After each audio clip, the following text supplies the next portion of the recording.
प्यारे बच्चों,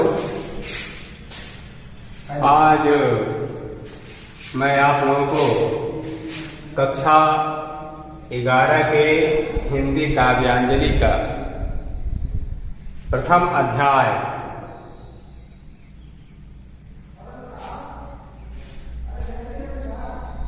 जो कबीरदास जी द्वारा रचित है, कबीरदास जी द्वारा रचित पदावली के शेष 4 और 5 जो पद रह गए हैं उनको पढ़ाने जा रहा हूं। इसके पहले के पद पिछले वीडियो में पढ़ाया जा चुका है, तो इस पद को हम पढ़ाएंगे, इसका अर्थ बताएंगे, व्याख्या करके बताया जाएगा, जिसको आप ध्यान से सुनेंगे, देखेंगे और समझेंगे। तो कबीरदास जी इस पद के माध्यम से एक समाज सुधारक के रूप में समाज को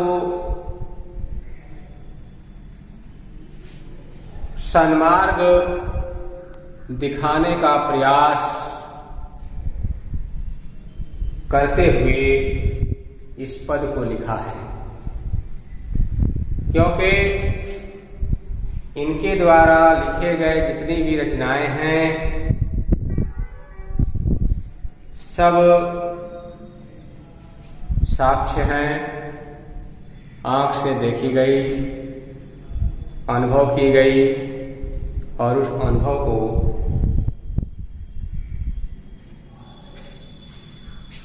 इनके द्वारा चाहे वह दोहे के रूप में हो या पद के रूप में हो लिखा गया है। ज्ञान मिलने के बाद, परमेश्वर के दर्शन हो जाने के बाद या क्या अनुभव कर रहे हैं, उस अनुभव को इस पद के माध्यम से समाज को बताना चाह रहे हैं।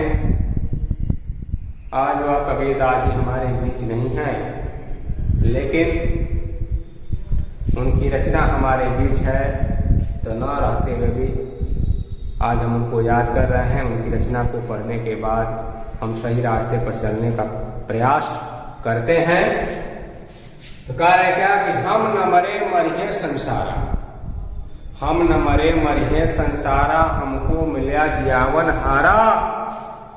अब न मरो मरने मन माना, तेरी मुए जिन राम न जाना।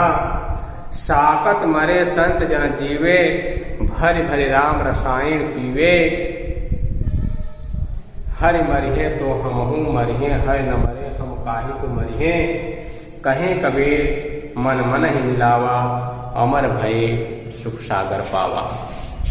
देखिए, इस पदावली के माध्यम से चौथा जो पद कबीरदास जी द्वारा लिखा गया है, इस पद के माध्यम से कबीरदास जी कह रहे हैं कि हम न मरे मरिहे संसार, कह रहे कि अब हम मरने वाले नहीं हैं।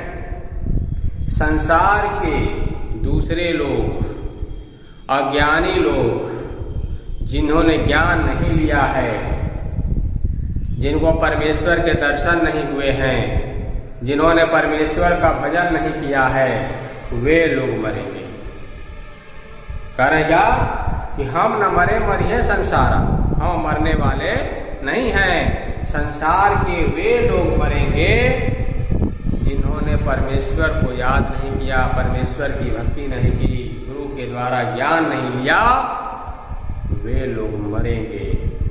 क्योंकि हमको मिल्या जियावन हारा, हमको तो जिलाने वाला परम पिता परमेश्वर मिल गए हैं, हमको तो जिलाने वाला परमपिता परमेश्वर मिल गए हैं। इसलिए अब मैं मरने वाला नहीं हूं। फिर क्या है, अब न मरो मरने मन माना, अब मैं मरने वाला नहीं हूं, ये मेरा मन भली भांत इसको मान चुका है।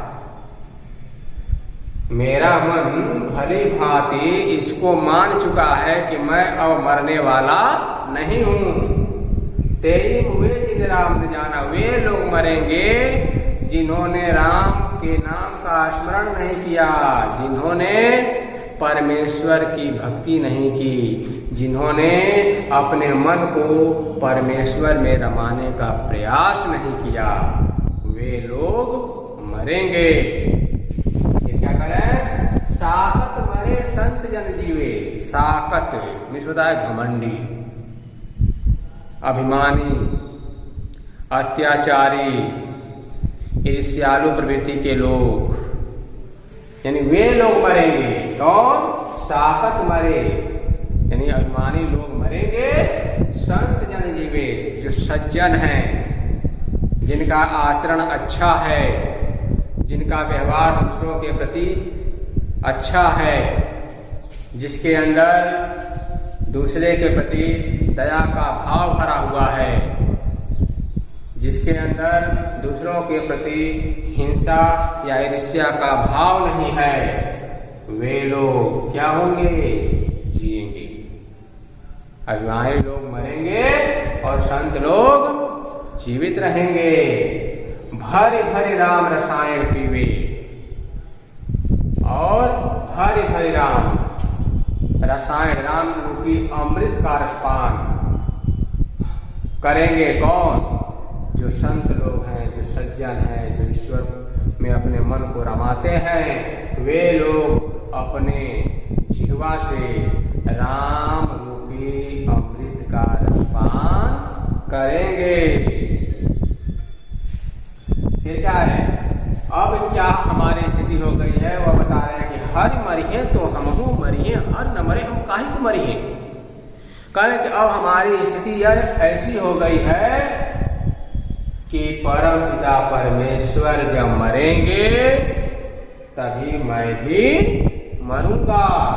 हर न मरे हम काहे को मरिए, जब परमेश्वर अजर अमर अविनाशी हैं, वह नहीं मर सकते, तो अब मैं भी नहीं मर सकता, क्योंकि मुझे परमेश्वर के दर्शन हो गए हैं। कहे कबीर मन मन ही मिलावा, कहे कबीर मन मन ही मिलावा, अमर भय सुख सागर पावा। कबीर दास जी कह रहे हैं कि मेरा मन परमेश्वर के मन से क्या हो गया है, मिल चुका है, यानी हमारी आत्मा परमात्मा में विलीन हो चुकी है। और जब विलीन हो चुकी है तो अमर भय सुख सागर पावा, मैंने अमरत्व का सुख रूपी समुद्र को क्या कर लिया है, पा लिया है, आनंद रूपी समुद्र को पा लिया है। फिर से इसको देखें, हम न मरे मरिए संसारा, हमको मिला जिया मनहारा। अब न मरे मरने मन माना, तेई मुए जिन राम न जाना। साकत मरे संत जन जीवे, भरी भरी राम रसायन पीवे। हरि मरिए तो हमहू मरिए, हरि न मरे हम काहे को मरिए। अब कहे कबीर मन मन ही मिलावा, अमर भय सुख सागर पावा।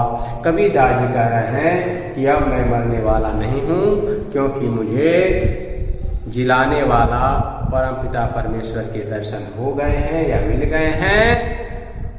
अब मैं मरने वाला नहीं हूं, इसके बारे में मेरा मन भली भांति जान चुका है। वे लोग मरेंगे जिन्होंने कभी अपना मन परमेश्वर में रमाने का प्रयास ही नहीं किया, परमेश्वर के बारे में जानने का प्रयास ही नहीं किया, वे लोग मरेंगे। अभिमानी लोग मरेंगे, संत लोग जीवित रहेंगे, जिन्होंने अपने जिह्वा से राम रूपी अमृत का रसपान किया है। आगे कबीर दास जी कह रहे हैं कि अब मेरी वैसी ही स्थिति हो गई है, या ऐसी स्थिति हो गई है कि जब परम पिता परमेश्वर मरेंगे तभी मैं भी मरूंगा। जब परमेश्वर नहीं मरेंगे तो मैं भी अब मरने वाला नहीं हूं। कबीरदास जी कह रहे हैं कि मेरा मन परमेश्वर के मन से जाकर मिल चुका है, अर्थात मेरी आत्मा परमात्मा से मिल चुकी है। इसलिए परमात्मा से मिलने के बाद मैं अमरत्व रूपी सुख का समुद्र पा लिया है, अर्थात इस संसार से मुझे अब मोक्ष की प्राप्ति हो गई है। जीवन और मरण का जो बंधन है मैं उससे मुक्त हो चुका हूं। ठीक है, तो पहले का अर्थ और व्याख्या रहा, यानी कि चौथा नंबर का। अब पांचवा नंबर है। पांचवें नंबर की जो बात है इसको देख लें, है कि काहे नलनी तू को मिलानी, काहे नलनी तू को मिलानी, तेरे ही नाली सरोवर पानी, जल में उत्पत्ति जल में वास, जल में नलनी तोर निवास, ना तल तपति न ऊपर आग, ना तल तपति न ऊपर आग, तोर हेतु का संलाग, कहे कबीर जे उदिक समान, तेई मुए हमारे जान, ते न मुए हमारे जान। क्या कि कहे कबीर जे उदिक समान, ते नहीं हुए हमारे जान। कबीरदास जी इस पांचवें पद के माध्यम से कह रहे हैं, क्या कह रहे हैं कि काहे नलनी तू को मिलानी, आत्मा को कमलनी का रूप दिए हुए हैं, आत्मा को कमलनी का रूप दिए हुए हैं, और जो ये हमारी शरीर है उस शरीर को तालाब का रूप दिए हुए हैं, और रूप दे करके वह लिखे हुए हैं, करे काहे नलनी तू को मिलानी, अय आत्मा रूपी कमलनी, कुमलानी मतलब मुरझाई, अय आत्मा रूपी कमलनी तुम मुरझाई हुई क्यों हो, काहे नलनी तू को मिलानी, अय आत्मा रूपी कमलनी तुम मुरझाई हुई क्यों हो, तेरे ही नाल सरोवर पानी, जबकि तुम्हारे गले तक शरीर रूपी तालाब का क्या है, पानी भरा हुआ है, जल में उत्पत्ति जल में वास, इतना ही नहीं, आए आत्मा रूपी कमल ने तुम्हारा या तुम्हारी उत्पत्ति जल के अंदर हुई है, यानी जल में ही हुई है, जल में वास, जल में रहती हो, और जल में नलनी तोर निवास, और अय कमलनी तुम जल में ही रहती हो और तुम्हारा निवास स्थान भी जल ही में है। नलनी में होता है कमलनी, जल में उत्पत्ति जल में वास, जल में नलनी तोर निवास, अय आत्मा रूपी कमलनी तुम्हारी उत्पत्ति जल में हुई है, जल में तुम रहती हो और जल में ही तुम्हारा निवास स्थान है। ना तल तपति न ऊपर आग, ना तल तल होता है पैर के नीचे तली में, न तो तुम्हारे तली में आग है, या न तो तुम्हारे तली में गर्मी है, न ऊपर आग, न तो तुम्हारे सिर के ऊपर आग है, तोर हेतु कवकासन लाग, तो फिर अय आत्मा रूपी कमलनी तुम्हें किस प्रकार का कष्ट यानी दुख है, कासन होता है दुख या कष्ट। कहे कबीर जे उदिक समान, ते नहीं हुए हमारे जान, कबीरदास जी कह रहे हैं कि कहे कबीर जे उदिक समान, उदिक होता है गर्म जल, जिस मनुष्य के अंदर, जिस मनुष्य या जीवात्मा के अंदर परमेश्वर रूपी गर्म जल या परमेश्वर से प्रेम रूपी गर्म जल भरा होता है, ते नहीं हुए हमारे जान, वे लोग मर ही नहीं सकते, इसके बारे में मेरा मन भली भांति जान चुका है।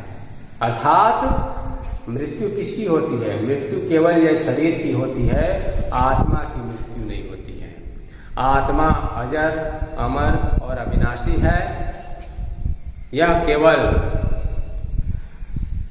एक पुराने शरीर को छोड़ करके नए शरीर को धारण कर लेती है, लेकिन जब यही आत्मा मनुष्य के शरीर को पाती है तो मनुष्य के शरीर को पा करके अच्छे कर्म करके इस संसार से मुक्ति उसको मिल जाती है और वह परमात्मा में जाकर के विलीन हो जाती है। लेकिन जिसकी आत्मा मुक्त नहीं हो पाती है तो एक शरीर को छोड़ करके दूसरे शरीर को धारण कर लेती है। फिर देखें इसको, काहे रे नलनी तू कुमिलानी, तेरे ही नाल सरोवर पानी, जल में उत्पत्ति जल में बास, जल में नलनी तोर निवास, ना तल तपत न ऊपर याग, तोर हेतु कहु कासन लाग, कहे कबीर जे उदिक समान, ते नहीं हुए हमारे जान। कबीर दास जी कह रहे हैं, यह आत्मा रूपी कमल ने तुम मुरझाई हुई क्यों हो, जबकि तुम्हारे गले तक शरीर रूपी तालाब का जल भरा हुआ है। तुम जल में उत्पन्न हुई हो, जल में रहती हो और जल में ही तुम्हारा निवास स्थान है। न तो तुम्हारे पैर के नीचे तपिश है या तपन है, न ही तुम्हारे सिर के ऊपर आग है। फिर ऐ आत्मा रूपी कमल में तुम्हें किस बात का जो कष्ट है कि तुम इतने दुखित हो। अंतिम पंक्ति में कबीर दास जी लिखे हुए हैं कि कहे कबीर जे उदिक समान, जिस मनुष्य के अंदर या जिसके अंदर परमेश्वर के प्रति प्रेम रूपी गर्भ जल भरा होता है, ते नहीं हुए हमारे जान, वे कभी मर ही नहीं सकते। इसके बारे में मेरी आत्मा या मेरा मन भली भांति जान चुका है। अर्थात वह मनुष्य सदा के लिए इस संसार से मोक्ष प्राप्त कर लेता है और मोक्ष प्राप्त करने के बाद सदा के लिए अजर अमर और अविनाशी हो जाता है। उसका नाम सदियों तक चलता रहता है। जब तक सृष्टि रहती है तब तक उसका नाम चलता रहता है। जिस प्रकार के कबीरदास का नाम आज भी लोग लेते हैं, जब थे उस समय भी लोग ले रहे थे। आने वाला जो समय है उसमें भी कबीरदास के बारे में इस समय के लोग जब बताएंगे, हमसे पहले जो लोग थे वे हमको बताए, हम आने वाले लोगों को बताएंगे, वे आने वाली पीढ़ियों को बताएंगे। इस तरह से जब तक यह सृष्टि रहेगी तब तक कबीरदास जी का नाम अमर रहेगा। तो अमर का मतलब यह है कि उन्होंने ऐसा कर्म किया कि आज उनका नाम हो रहा है। तो यहाँ पर बार बार हर एक पद में कबीरदास जी यही प्रेरणा देते हुए कहे हुए हैं समाज को कि आप ऐसा कर्म करो कि जब तक रहो तब तक तो आपका नाम हो या रहे, मरने के बाद भी आपका नाम लोग याद करने वाले हों। तो इस तरह आपके सामने चौथा और पांचवा पद पदावली का इस बोर्ड पर लिखा गया था, जिसके अर्थ और व्याख्या को मैंने आपको बताया। अब रस छंद अलंकार की बात है। तो रस इसमें कौन सा रस है? जैसे कि शांत रस है। रस की बात कही जाए तो शांत रस, छंद, गेय पद, अलंकार, अनुप्रास और रूपक,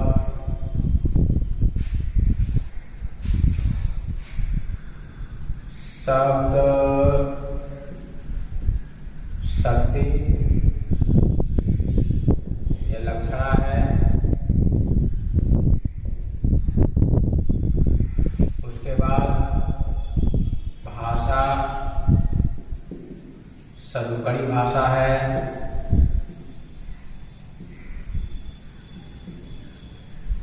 लक्षणा और ये प्रबंध भी है, प्रबंध शैली, दोनों शैलियां इसमें है। भाषा सदुकड़ी भाषा है और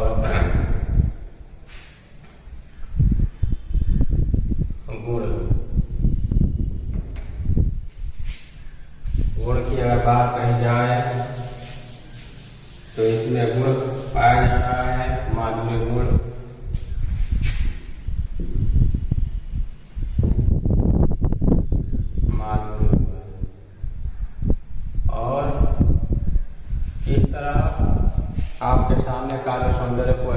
किया गया और इस पद को पढ़ाया गया, इसकी व्याख्या की गई। आज कक्षा 11 के हिंदी काव्यांजलि का जो प्रथम अध्याय चल रहा था, आज इसका समापन हुआ। पहला अध्याय आज समाप्त हो गया। इसको आप कॉपी बना करके और उस कॉपी पर नोट्स बना लेंगे या उसको लिख लेंगे ताकि आपको पढ़ने में आसानी होगी। अब नेक्स्ट वीडियो में हम अगले अध्याय को लेकर के पुनः उपस्थित होंगे। तब तक के लिए धन्यवाद।